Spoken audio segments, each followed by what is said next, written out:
আগামীকাল ফলতা বিধানসভা কেন্দ্রে পুনর্নির্বাচন রয়েছে। আর সেই ভোটের 48 ঘন্টা আগে সেই ফলতা বিধানসভা কেন্দ্রের তৃণমূল প্রার্থী জাহাঙ্গীর খান তিনি ভোটের ময়দান থেকে সরে দাঁড়িয়েছেন।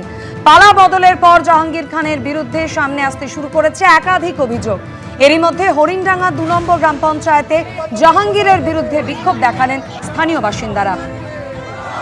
भारत माता के भारत माता के जय श्री राम जय श्री राम जय श्री राम শাস্তি চাই শাস্তি চাই শাস্তি চাই হারমাত বাহিনী শাস্তি চাই শাস্তি চাই শাস্তি চাই কোথায় গেলে তুমি কোথায় গেলে ছবি ফলতায় আগামীকাল পুনর্নির্বাচন রয়েছে। আর তার আগে ভোটের ময়দান থেকে সরে দাঁড়িয়েছেন তৃণমূল প্রার্থী জাহাঙ্গীর খান এবং স্থানীয় বাসিন্দারা তারা একে একে নানান অভিযোগ সামনে আনছেন। পাশাপাশি জাহাঙ্গীর খান এবং তার দলবলের গ্রেফতারের দাবিও তারা জানিয়েছেন। বিক্ষোভ দেখাচ্ছেন বিভিন্ন অংশে। জাহাঙ্গীর বাহিনীর দ্বারা নির্যাতিত হতে হয়েছে তাদের, জাহাঙ্গীর এবং তার দলবলকে তাই গ্রেফতার করতে হবে এমনই দাবিতে সরব হয়েছেন স্থানীয় বাসিন্দারা। হারমাত বাহিনী শাস্তি চাই শাস্তি চাই শাস্তি চাই। আমাদের তো দীর্ঘদিন ধরে বেশ কয়েকটা ইলেকশনে আমাদেরকে ভোট দিতে দেয়নি। আমরা ভোট দিতে গেলে আমাদের মাঝপথ থেকে ফিরিয়ে দেওয়া হতো, বলতো তোমাদের ভোট হয়ে গেছে। এরপরেও ভোটের পর আমাদের ভোট দিতে দেয়নি, তা সত্ত্বেও আমাদেরকে মার্ক করে করে কিছু বাড়ি, বেশ কিছু বাড়িতে ইলেকট্রিক এবং জলের লাইন কেটে দেওয়া হয়েছে। এবং ভোট প্রচারে গিয়ে এটাই বলা হতো কেন্দ্রীয় বাহিনী তোমাদের পাশে কদিন থাকবে, ওরা তো পরিযায়ী, ওরা উড়ে চলে যাবে, আমরাই থাকবো, পরে কিন্তু এর ব্যবস্থা হবে। মেয়েরা পড়তে যাবে, স্কুলে যাবে, কেউ চাকরি করে যাবে আসবে, তাদেরকে ভয় দেখাতো যে বাড়ি ফিরবে তো, তাহলে আমাদের নারীদের সুরক্ষাটা কোথায়? এখানে একটা ক্লাব আছে, সেই ক্লাবে সেই ইয়াং ছেলেদের একটা আড্ডাখানা ছিল, ওটাকে ক্লাব বলা চলে না, একটা মদের আড্ডাখানা। মেয়েরা যাবে আসবে, একটা টোন টিটকারি, এগুলো কোনো পদক্ষেপ নেয়নি এবং প্রশাসনের কাছে যেতেও আমরা রীতিমতো ভয় পেতাম। আমার হাজব্যান্ডকেই তো এই ইলেকশনে তুলে নিয়ে যাওয়ার হুমকি দিয়েছিল, থ্রেট দিয়েছে, মেরে হাড়ঘর ভেঙে কি জাহাঙ্গীরের অফিসে পাঠাতে হবে?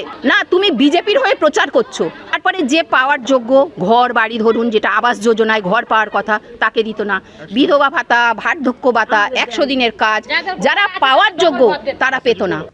26 বিধানসভা নির্বাচনের আগে ফলতা তৃণমূল প্রার্থী যে জাহাঙ্গীর খান বলেছিলেন পুষ্পা ঝুঁকেগা নেই, সেই জাহাঙ্গীর খানই পুনর্নির্বাচনের 48 ঘন্টা আগে একেবারে নিজে জানালেন ভোটের ময়দান থেকে সরে দাঁড়াচ্ছেন তিনি। আর তারপরে কিন্তু ক্ষোভে ফেটে পড়েছেন স্থানীয় বাসিন্দারা। একের পর এক অভিযোগ তারা সামনে আনছেন জাহাঙ্গীর এবং তার দলবলের বিরুদ্ধে। তুমি কোথায় গেলে আমার ওপর প্রচুর নির্যাতন হয়েছে। আমি ওদের সাথে মিশতাম না বলে ওরা চেয়েছিল আমি যাতে তৃণমূল করি এবং ওদের ওই মদের আড্ডাতে মাঝে মাঝে যাই। স্যারও ডিস্টার্ব করেছিল, আমাদের অঞ্চল সভাপতি এবং প্রধান বলেছিল মৃত মানুষ বাদ দেওয়া যাবে না। আমার সমস্যা আপনি সব মৃত মানুষ বাদ দিয়ে দিচ্ছেন। আমি আমাদের এখানে চাকরির প্রশ্ন জড়িয়ে আছে, যদি আমাদের চাকরি নিয়ে টানাটানি বাঁচাবে কে? বলছে আমাদের প্রধান আছে, জাহাঙ্গীর খান আছে, আমাদের ভাইপো আছে অভিষেক ব্যানার্জি। বললাম বিপদে যখন পড়বে কেউ কারোর পাশে থাকে না। আমার যত মৃত ভোটার ছিল আমি ভোটার লিস্ট থেকে সব বাদ দিয়ে নিয়েছি। তারপর ভোটের এই 1 সপ্তাহ আগে আমাকে তৃণমূল বাহিনী গিয়ে আমাকে হুমকি দিয়েছে, এমনকি গেঞ্জি টানাটানি করেছে এবং পুকুরে চুমানোর চেষ্টা করেছিল। থানা কোনো অভিযোগ নেমে উঠেছিল মমতা পুলিশ। আমরা চাই মমতা পুলিশ চলে গেছে, এখন তাদের উপযুক্ত তদন্ত করে যারা দুষ্কৃতী বাহিনী ছিল এবং জাহাঙ্গীর খানের উপযুক্ত শাস্তি চাই। আপনারা শুনতেই পেলেন, শুধুমাত্র স্থানীয় বাসিন্দারা নন, এসআইআর এর কাজে দায়িত্বপ্রাপ্ত বিএলও তিনি পর্যন্ত সরব হচ্ছেন কিভাবে হুমকি হুঁশিয়ারির মুখে পড়তে হয়েছিল তাকে। জাহাঙ্গীর খান এবং তার দলবল যেভাবে বারবার স্থানীয় বাসিন্দাদের হুমকি হুঁশিয়ারি দিচ্ছিল, কিন্তু রাজ্যে পালা বদলের পরই উবে গেল তার সমস্ত তেজ, নিভে গেল ফলতার পুষ্পা দা ফায়ার।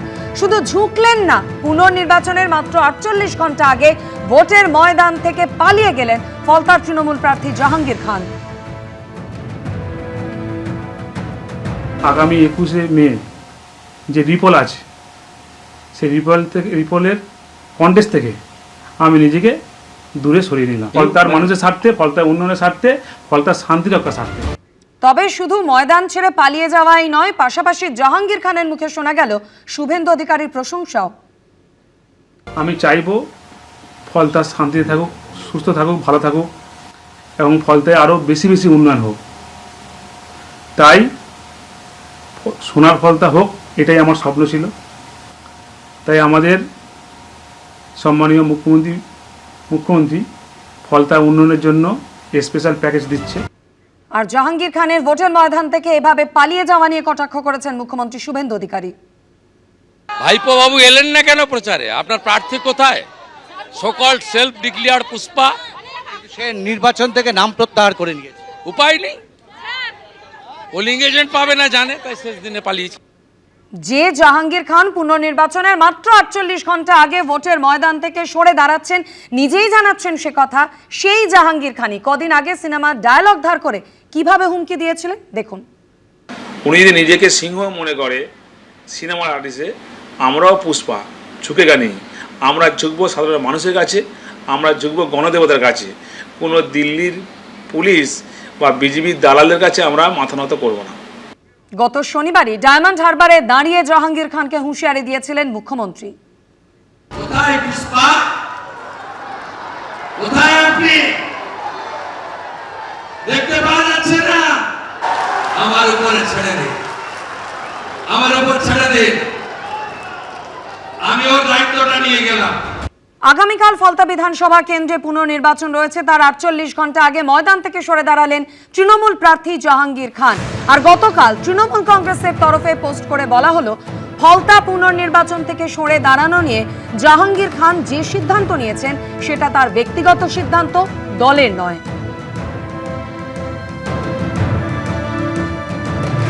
আবার প্রশ্ন হচ্ছে, যদি ভয় পরিবেশই হবে তাহলে পুষ্পা সে তো ঝুঁকেগা নেই, পুষ্পা ভয় পাবে কেন? ফলতা যেটা প্রার্থী হাঁটাচলা করলে সেখানে বস বস বস বলে সব ভিডিও আসতো, সেই প্রার্থী হঠাৎ ভয় পেয়ে গেল কেন? সেই প্রার্থী হঠাৎ এই ধরনের ভিডিও দেখা যাচ্ছে কেন? এটা তো দলের পক্ষে খুব ভালো বিজ্ঞাপন নয়। চলে আসছি পরের খবরে। নারী ও শিশু কল্যাণ মন্ত্রী অগ্নিমিত্রা পাল জানিয়েছিলেন 1 জুন থেকে বিনামূল্যে সরকারি বাস পরিষেবা পাবেন মহিলারা। কিন্তু সরকারি বাসই তো হাতে গোনা, মহিলারা এই সুবিধা পাবেন কিভাবে? তৃণমূল জমানায় সরকারি পরিবহনের যা হাল হয়েছে তাতে হতাশ প্রমীলারা। ক্ষমতায় এসেই কথা রেখেছে বিজেপি, সরকারি বাসে মহিলাদের যাতায়াত ফ্রি করে দেবার কথা ঘোষণা করেছে রাজ্য সরকার। 1 জুন থেকে এই পরিষেবা চালু হচ্ছে, কিন্তু এই সুবিধা নিতে গেলে তো সরকারি বাস পেতে হবে। নিত্যযাত্রীদের প্রশ্ন, সেরকম পর্যাপ্ত সরকারি বাস রাস্তায় আছে কোথায়? গত 15 বছরের তৃণমূল জমানায় সরকারি বাসের সংখ্যা যে হারে কমেছে তা নিয়ে রীতিমতো হতাশ তারা। যদি একটা 5টায় বেরোয়, নেক্সট বাস বেরোয় 6:50-তে, ঠিক আছে, ফ্রিকোয়েন্সিটা যদি অ্যাটলিস্ট অফিস টাইমে একটু বাড়ানো যায়, আমাদের নিত্য প্যাসেঞ্জারদের খুব একটু সুবিধা হয়। যদি না থাকে তাহলে তো অসুবিধায় পড়বে, তাহলে লাভটা কি?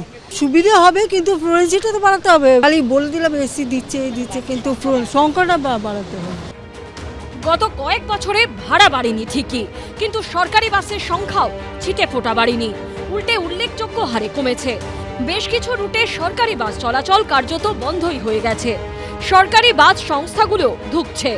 এই পরিস্থিতিতে প্রশ্ন উঠছে, রাজ্য সরকার মহিলাদের সুবিধা দিতে চাইছে ঠিকই, কিন্তু তৃণমূল জমানায় সরকারি পরিবহনের যা হাল হয়েছে তাতে এই সুবিধা যাত্রীরা নেবেন কি করে? কলকাতা শহর বা সংলগ্ন এলাকায় সরকারি বাসের অপ্রতুলতা এমন যে এটা মানুষকে যে সুবিধা দিতে পারত, মহিলাদের যে সুবিধা দিতে পারত, তা যথেষ্ট হবে না, কারণ বাসের সংখ্যা অত্যন্ত কম। মহিলাদেরকে যদি এই সুবিধা দিতে হয় তাহলে সব থেকে আগে যেটা করতে হবে যে সরকারি বাসের সংখ্যা বৃদ্ধি করতে হবে। কলকাতা শহরে একটা সময়ে প্রায় 1500 বাস চলতো কলকাতা শহরে, সরকারি বাস। এখন সেটা কমে দাঁড়িয়েছে 600 650। সেই বাস চালানোরও লোক নেই।